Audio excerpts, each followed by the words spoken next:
kind of approach emerging within Islamic circles as well, which is Islamic feminism. And I don't know how many of you are familiar with this term, but actually right now it's very popular, and there are a lot of scholars working on this. Especially, I would recommend the books of, for example, Leila Ahmed or Amina Wadud, where and Islamic feminism is where certain female scholars believe that, okay, so we have a very patriarchal interpretation of our religion. It is not the religion itself that is patriarchal, it is the interpretation of this religion that is patriarchal. Why? Because hundreds of years ago, the scholars who had the job of interpreting the Quran or the Sunnah or the Hadith were men, and they did it through their own perspective. So it is our duty now to go back to these sources as women and to reinterpret them through a feminine, through a feminine reading. Because in the end, essentially, God is not misogynist, right? It is the male scholars who are sexist. And this kind of new Islamist feminist wave inspired a lot of people to go back to the sources, to reinterpret them through the sources. And I don't know how much authority it has among Islamist circles, but for many women it was really important. And they even started their own mosques, for example. But then, going back to Sabah Mahmoud, she was very cautious against this new Islamist feminist wave. Why? Because at the end of the day, you're still trying to fit a non-liberal tradition within a liberal framework. So you're still trying to make Islam something it's essentially not. You're trying to reread it through concepts that actually is not part of this tradition, like emancipation or different terms that we use very much within feminist critique. So she was very cautious against this. She believed that this also kind of reproduced these binaries and these universalisms that didn't very much make sense. What she asked for and what she argued for was that we don't try to fit Islam into different, other liberal categories. What we want to do is we want to accept it for what it is. It's not a liberal tradition, it's non-liberal. But then again, we need to look at how women form their own subjectivities within this tradition, and what it means for women to be a good Muslim, what it means for them to be ethical, and then how can we converse with these different experiences in comparison to other liberal notions. And all of these different kind of waves within Islamism and gender, they're very plural, and they bring out very different interpretations of how Muslim women interpret different forms of selves. For example, another example is where another binary is where certain Islamist women, for example, interpret the traditional self as far too contextually bounded or far too immersed in society, not very conscious of the self, just doing what they're doing because society asks for it. But then again, you have the Western self, the modern self, that is far too individualized, far too, yes, they're very educated, very conscious, but at the same time, they're very materialistic and, well, truth be told, a little bit selfish. So, yeah, like I said, you have these dichotomies being reproduced over and over again. And you find these women trying to negotiate between these categories, trying to find something that makes sense for them. Basically, try to find a place for them within these categories. Because, like I said, they're struggling with this idea of modernity, but also with the idea of being a good Muslim woman. How do I be what I am, but at the same time still be in sync with the rest of the world? But the different interpretations that come over the years, over the times, shows how Muslim women are not passive recipients of discourses. They're not the victims of either secularism or religion. They actively reflect on everything that goes on around them. They reflect on the sources that they read. And they reflect on their education constantly. And this is called authenticization. And maybe some of you have heard about this term before, authenticization. It goes back to the term objectification. And what authenticization means basically is that the women, the Muslim women, go back to their religious sources, they read them, but also they reinterpret them according to their own self, their personal desires, their ways of being in life, but also according to their own societies and the societal expectations that they're faced with. And this is very important because this also answers to the different contexts that they have to be in. Basically, many Muslim women don't live in Muslim majority societies. Many Muslims live in Western societies, in secular societies, and this poses them with the challenge of being appropriately part of that society, but also appropriately Muslim. So they're in constant reflection of and polishing of their beliefs. And what authenticization allows them, in their point of view, is it allows them to kind of purify religion from cultural tendencies or traditional influences. It allows them to go back to the original sources in the way they were and reinterpret them to make it something of today. Because in the end of the day, if Islam, religion is alive, right? I mean, if Islam was the last religion, then it has to answer to everything that even they experienced like 1,000 years later than when the religion first came. So with that belief, they intensify their search and they intensify their readings of the sources. And one of the main things that come out of this authenticization process is as they get in touch with their religion, they kind of make the claim that Islam gave them a lot when a lot of things that Europe only gave to women, say 50 years ago or 100 years ago. For example, financial emancipation, the right to inherit, or the right to be part of daily politics, etc. So you can see how authenticization becomes a way of realizing the self, also making claims when those are often denied to you.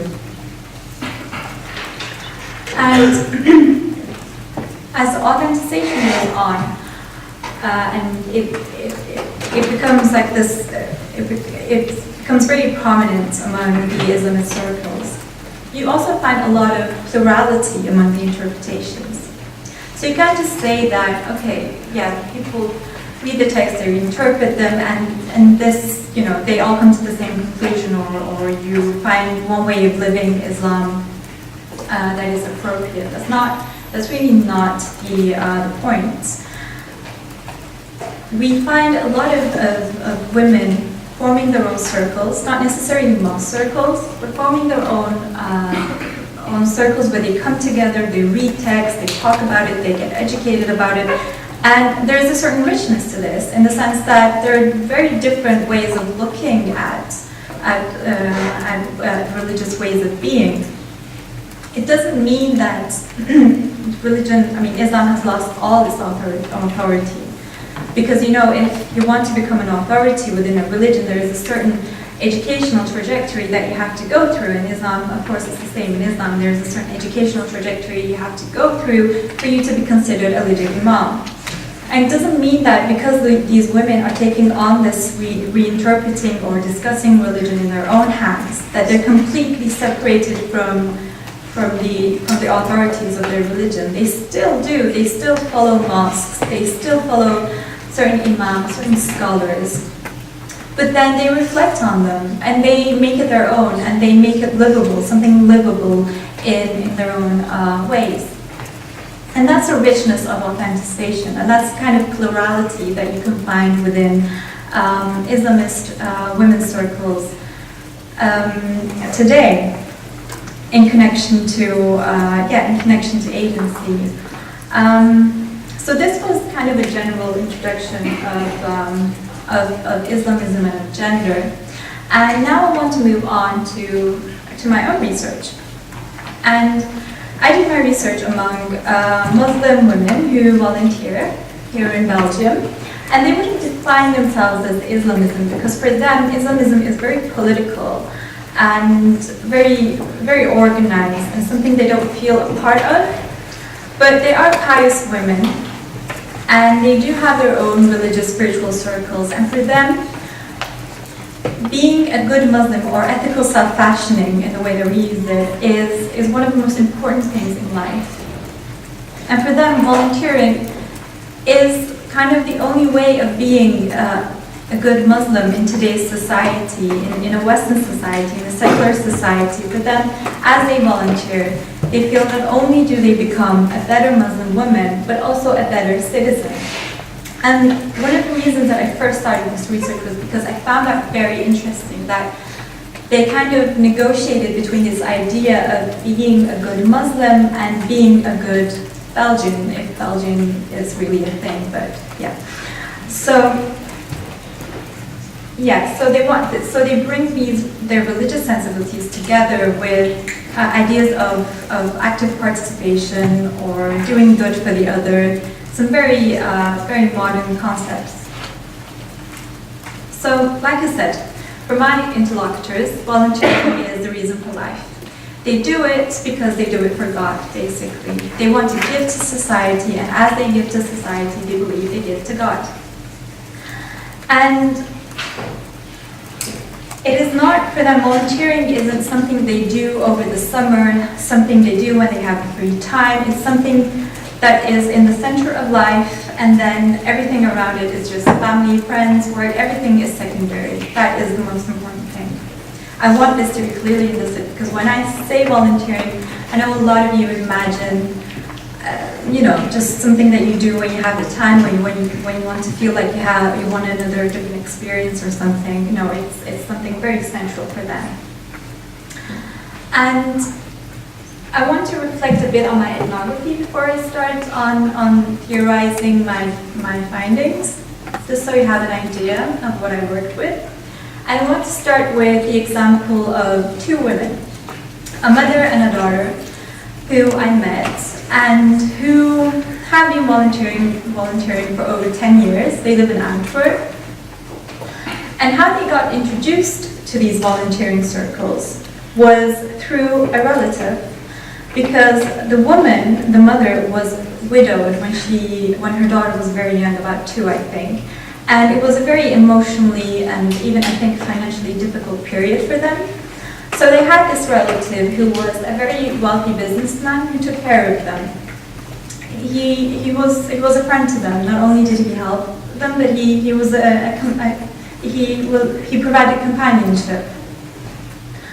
And this man, who donated a lot of money to some associations to build schools in Belgium, decided that he wanted to introduce this woman, the mother, to those volunteers, to the women part of those volunteers. So he introduced her, she met them, and years passed by and she never left them, and in the end she started volunteering herself. And now her daughter, I think, is about 25 or something, and she is also volunteering, so she has also been volunteering for them for some time now.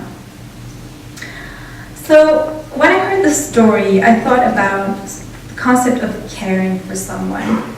Caring, which is usually being associated with femininity, with the idea of nurturing, and softness, basically. And I thought about the implications of caring and how my interlocutors kind of framed caring, not only as in terms of compassion, feeling compassion for someone, but also feeling responsible for them. And not just responsible for their physical well-being or their financial well-being, but also feeling responsible for their ethical well-being. They felt responsible to guide someone through their life, all through their life. Not even people that they know, but people they don't know. That's the reason for volunteering. They come in contact with so many different people, and they become part of those people's lives. They try to guide them through ethically difficult situations. They try to help them make the right choices in the necessary places. And it was interesting to see how caring had become such an important part of their social interactions. And it wasn't just about, like I said, it's not just about companionship or compassion. They saw it as a sociological necessity. We as human beings are not modeled to be alone. We're not modeled to be individuals. We have to have someone next to us to help us all the time. And especially, like I said, my interlocutors, I don't remember if I said this, but they're Turkish women, they're Turkish Muslim women, who are Belgians, who were born and raised here. And they're very much aware of the problems that are, kind of projected on their communities, like the low education levels of Turkish students, or general problems that we kind of attribute to migrant societies. So that also becomes part of that sociological necessity. You have to care for your community, you have to care for them, and you have to help them with their problems, perceived problems or real problems. And education also is the number one point that comes out with my interlocutors. Guiding young Turkish students or tutoring them, making them better in their education, and etc. And this all happens with this sense of caring and feeling responsible to care. What I also saw with their relationship was that these caring relationships were long-term. So think about my two interlocutors, my two women, right? They were introduced to these volunteering circles. They were cared for by other people for a long time, like I said, not just financially, but also in many other ways. And then at one point, they became volunteers themselves. They started caring for other people. And this is the ultimate kind of motivation behind their caring relationships, is that the care receiver should inevitably, at the end of the day, become a caregiver. And this should stretch out to the other, other people in society. This should widen, and everyone should become part of this. It might seem utopic for you, but for them, it's really a big project. It's a real thing. And at the end of the day, it all amounts to what is appropriate and what is not. So when you care for someone, you have to care about what is appropriate for them or not appropriate for them, if they're living their lives appropriately or not. And like I said, this is very much based on norms that are inspired by religion. And it might seem very troubling to care about someone living their life according to a certain religious norm. You might think, why do you even care? I mean, it's none of your business. But like I said, this is something they do to become better Muslims. For them, this is between them and God. And they feel that they're accountable before God to care about other people's moral well-beings, even when they're interacting with non-Muslims. And then, well, you will ask, well, are they still thinking about religious ethics when they're interacting with non-Muslims? Not necessarily. When they interact with non-Muslims, they kind of frame their caring within secular vocabulary, like humanism. But still, the inspiration for that humanism comes from religion. So I can give you another interesting example. I had this interlocutor, this young woman, who was working in McDonald's because she wanted to save to go to Africa and volunteer in Africa. And she said, when I was working in McDonald's, I would see these young Turkish or Moroccan kids coming in and ordering cheeseburgers, and I would be very uncomfortable with this because obviously McDonald's isn't halal. And I would feel this necessity to warn them about what they're ordering. Are you sure you want this? Because it's not halal. And it might sound silly or it might sound crazy, but I really felt I had to do this no matter how I appeared, because at the end of the day, God will ask me. I will be accountable for what I do, what I don't do. If I don't warn them, I will be accountable. So, I don't know if you can see the pattern here, but it's very interesting to observe how ethical choices are not just for the individual my interlocutors, right? What someone else does also becomes part of your ethical trajectory. So if he orders a cheeseburger and I'm there, I'm looking at him eating non-halal meat, and I don't warn him, then it's also my problem, that I also become accountable for this decision. And this kind of relational way of thinking about ethics is very different from the previous individualized trajectory that we just talked about. Like I said, it's very socially embedded. And so yes, so we talked about accountability, and we talked about how accountability also links to their own ethics. And yeah, so what does this give my interlocutors, right? So if you care for someone, if you help them make appropriate decisions, if your ethical well-being is bound to each other inevitably, then what does this mean to my interlocutors? Well, for them, it is the ultimate sacrifice to care for someone, right? It's sacrificing from your own ego, from your own desires, from your own attachments, from your own daily life, basically, to be so concerned about someone, the way that someone else lives their life, for them, is the ultimate sacrifice. But it means something, because that sacrifice isn't just for people, it's for God. You're doing this because you are accountable before God. And that sacrifice is what makes them better Muslims, or what makes them proper Muslims. And I highlight the term proper here, because there's a difference between being a good Muslim and being a proper Muslim, according to my interlocutors. A good Muslim is a Muslim who prayers, does their prayer, does their worship, is a good person towards other people, doesn't, pays their taxes, whatever. But a proper Muslim goes one step further than that. A proper Muslim is a Muslim who can translate that religious devotion into something that makes sense in the society that they're living in. And this is so important because, like I said, a lot of Muslims don't live in Muslim majority countries. And it's very important for us to understand how religion works in different contexts and how we shouldn't take essentialized norms for granted. We have to see how they critically engage with these norms and how they change. Even the most basic religious practice as viewing is reflected on and changes in different contexts. And this act of sacrifice, it doesn't go without questioning the women. For them, it's something very difficult to do. But ethics is that, right? Ethics is, if you want to be an ethical person, you sometimes have to be in difficult situations where you have to make the right choice. And ultimately, sacrificing is part of that. It's difficult. It's meant to be difficult if you want to mature, if you want to grow.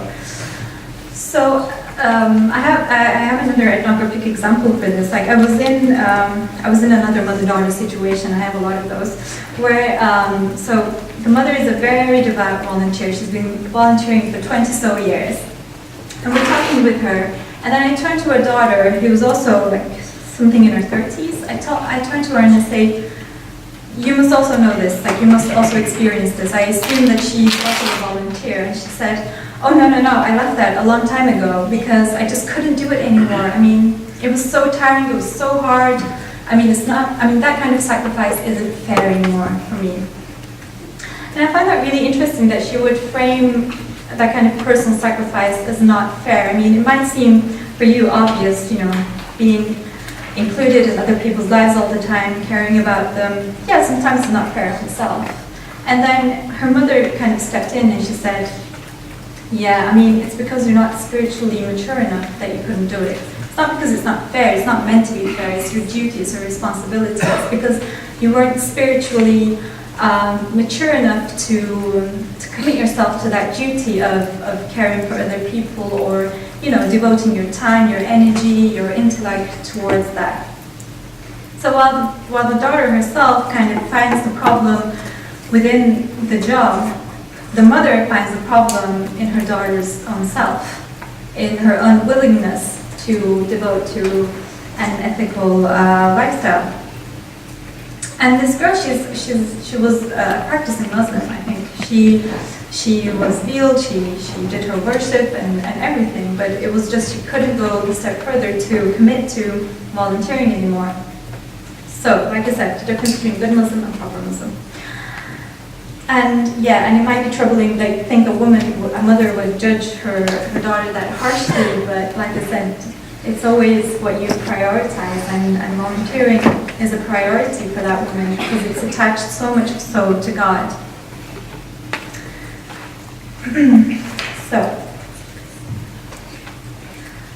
So how do the women handle these tensions? Like I said, these women are Turkish, and if you're familiar with the Mediterranean culture, you might know what it means to be a Turkish woman. It's like very family-oriented. So I'm essentializing now, but that's the general idea. Family-oriented. You have to cook, you have to look after your kids, maybe you have an extended family. So there's a lot of responsibilities going on, especially if you have to volunteer all the time. And sometimes, like I said, these volunteering is not just charity or certain activities, but they also attend religious classes in the evening after 6 o'clock until midnight. They have these religious classes. It's a big commitment. And sometimes it can get a bit heavy on the person. It can also clash with the expectations of the families or the friends. If you always have something else to do and you miss out on other kinds of duties, then does that mean you're a proper Muslim? I mean, what is the logical then explanation for that? How do you make sense of that if you're missing on other essential duties while you're doing this essential duty? And I noticed that my interlocutors, my women, tend to model a lot. They model after certain historical and religiously important characters to find an authoritative basis for what they're doing. And you can see this in other Islamist women circles too. Not all of them, but some of them do this. What they do is they go back to the time of the Prophet, and they kind of reinterpret the life of the Prophet, of the family of the Prophet, to find a parallel between their lives and their lives, to make sense of the tensions and the different negotiations that they have to battle through every day. And for my interlocutors, two women are very important. So these two women are, within the Islamic history, they're the wives of the Prophet, and they're very important. So one of them is the first wife, Khadija, and the other one is the last wife, the wife after the first wife died, and that is Aisha. Now, why are these two women important? They're generally important in the Islamic tradition anyway, but my interlocutors model after these women. So Khadija, the first wife, she was older than the Prophet, and she was a very successful businesswoman, right? She had fields, she had cattle, she had money, she traded with merchants, and she was an important person. She was very publicly active, and she was very visible. And when they read through the life of Khadija, they never talk about how good a mother she was, or they never talk about how clean her house was, or they never talk about her relationship with her husband, as in, her duties towards her husband, which is, by the way, something, sometimes in some religious sources, you find a list of a wife's duties to their husbands. So this is, I think, a kind of active reaction towards those sources. No, what my interlocutors talk about is how Khadija was a great businesswoman. She was very active, and she used that money for philanthropy. She donated most of her money to help out with the poor people. Helping out in this sense means conversion, right? So she used a lot of that money to care for other people, to aid their conversion into Islam. And the Prophet's wife was the first Muslim woman, so that's also important. She was a pioneer. The last wife, Aisha, who was much younger, and she didn't have children anyway. And the knowledge I know of her is the knowledge that I get from my interlocutors. So I don't know anything about her kind of family life or whatever, but I know that she was very intellectual. She was very intelligent, and she was very knowledgeable in religion. She took religious classes from her husband directly, and her duty was to take that knowledge to people who couldn't access her husband, the Prophet. So I had some women who didn't feel comfortable talking with a man, asking certain questions. or you had some women who just didn't have access to the direct source. So what she did was she moved within society, teaching people in religion. She was, in the modern sense, an intellectual woman. She's a teacher. And these two characters are discussed heavily within the circles of how a modern Muslim woman should be also. She should be philanthropic, she should volunteer, she should use her resources for other people, she should be intellectual, and at the same time, she should carry that knowledge to other people. So she should inform other people ethically, right?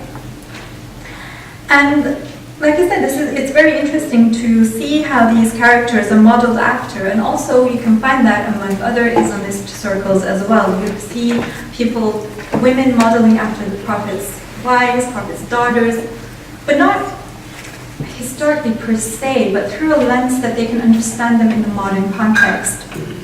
And then they use this knowledge, they use this modeling as a way of going back to their families or their communities and saying, well, look, I mean, this was how the Prophet's wives were, and this is how we should be. And they find authority through this modeling. And yeah, they found authority through this modeling. And even in some cases, encouragement or support in cases where they wouldn't find support, in cases where they would not be appreciated for spending so much time outside of the house. By modeling and having a religious basis for doing what they're doing, they can get that support, especially by their fellow male volunteers. Because although I worked with Muslim women, there are also male volunteers within these circles. And this kind of modeling then allows them to play with the power balances within the circles, because sometimes you see men who are more publicly visible. Why? Because it's Belgium, and sometimes they don't feel comfortable when they're doing an event to have like a veiled Muslim woman, instead of a veiled Muslim woman presenting something. It's better if a guy who is generally neutral to present it, right? But when you have these kind of models, then you have voice to stand out and have the encouragement to do what you want to do, and also have a leverage over your male colleagues. So I was in this religious class once, and it was very big. And for the first time, there was this male volunteer who was giving this religious class. And he was saying stuff like, so because you're women, so he was talking to a women's audience, he was a guy. He said, well, because you're women, of course you're more inclined towards caring and nurturing. You're better people than men.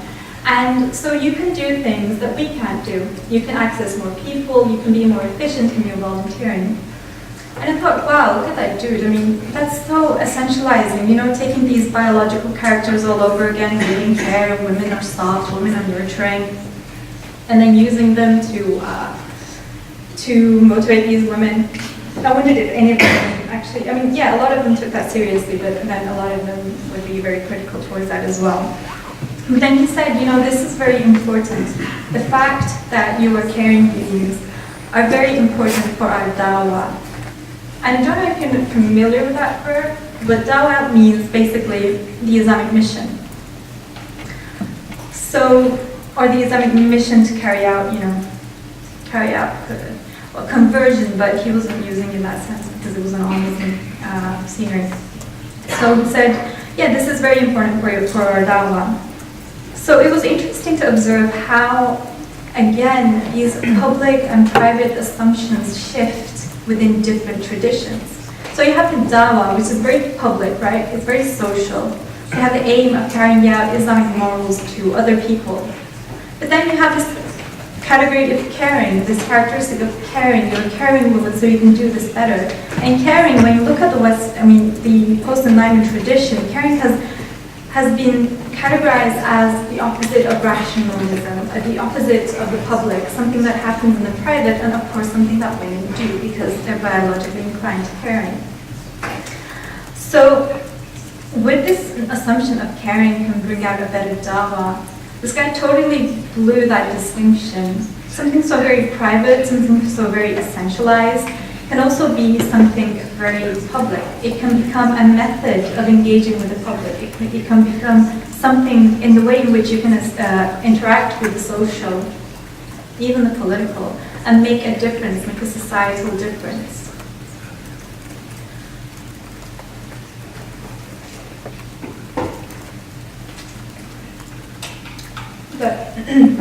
But although there is this heightened image of the Muslim women, you know, the Hatice and the Aisha, it's not always that the sociological reality supports this heightened Muslim image. When you talk with a lot of these women, they always come back to this fact that yes, there is this heightened image of the dawah woman, the woman who has this duty of carrying out Islamic ideals in the public, you know, caring for people, interacting with them, being responsible of them making ethical choices, tutoring students, being a volunteer, attending religious classes in the evening. Yes, all of this is good. It takes a lot of time, it takes a lot of sacrifice on all ends. In the end, it makes me a better Muslim, a proper Muslim. But then again, it doesn't mean that the system supports this. And when they say the system, they're talking about their male colleagues. So there is no gender segregation among my interlocutors if it's not a religious class, like if it's not a class where they attend to obtain religious knowledge, usually there is no gender segregation, so they work together. If they're planning an event or planning a project, the men and women sit down together, they have meetings like in any other association, and they make decisions together. But they say, in our context, usually, because volunteering is so semi-structured, so you don't have working hours, you can be in a meeting that can go on for hours and hours, and then it's never finalized, and no one thinks about you as a woman, that you have to pick up your kids from school, or you have to visit your sick mom, or whatever, you know. And then if I have to leave the meeting early, the meeting is still going on, and they're making decisions without me. So this, like I said, this the structural maleism, the patriarchy within the system is still there. Although you have these discourses of caring women or dawah women, you can still see in practice that the women have to still cope with some things that are private to them and are not understood by their male counterparts. So you see them often absent from decision-making processes just because they're juggling between different commitments. And that even though discursively, and in some ways, yes, practically, they are appreciated and they're very much within present within their volunteering spheres, they're very much present within the public, they have a lot of power. On the other hand, they're still struggling with these different cultural and traditional implications that are hindering from them to commit fully. Or another important point, for example, is women who are volunteering but give birth. So if you give birth and you're an employed woman, usually, I think here in Belgium we have 2 months off. Well, in volunteering, there is no standard for that. And a lot of women complain that they have to go back to volunteering so soon after they give birth because it's just not understood, I mean, among their other colleagues, that they're going through this very emotional and physical process. So like I said, we have to, while we're talking about these discourses, which are usually very idealistic, we also have to think through how they are experienced in everyday life, and sometimes it's not that perfect. So, as I come to the end of this lecture, and our time is running out, I'm just going to wrap up what we talked about. So we talked about the concept of agency and how agency is traditionally, in feminist studies and feminist critiques, agency is the power to resist. So when we perform cultural, social norms, we also have the power to resist them based on our own desires. You can perform your gender roles. You can reproduce gender norms through your performance, the proper way of being a woman and being a mother, but at the same time you also have the power to resist them.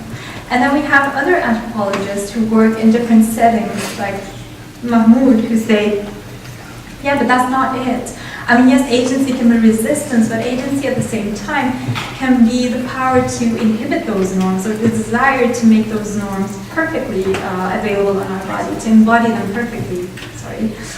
And then this view this assertion has made us review the way we look at Middle Eastern societies, at Arab societies, Muslim societies, societies that are fueled by non-liberal traditions, in a way that maybe they're not that shackled by patriarchy. Maybe Muslim women don't need saving. Maybe they have their own kind of subjective approach to this issue.